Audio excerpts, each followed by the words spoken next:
So this is the first time I've ever been so inspired by something I sewed that after sewing I decided to come back and shoot a video.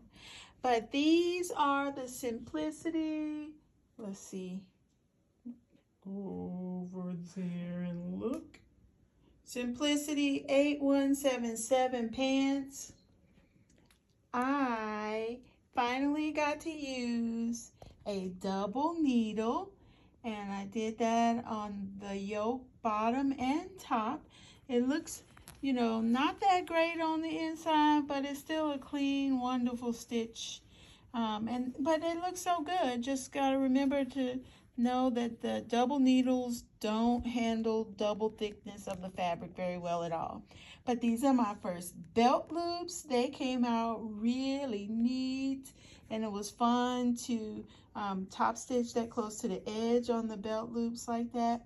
And I put in these little accents too, like the little triangles here at the dart, or excuse me, at the pleats in the front. That was fun.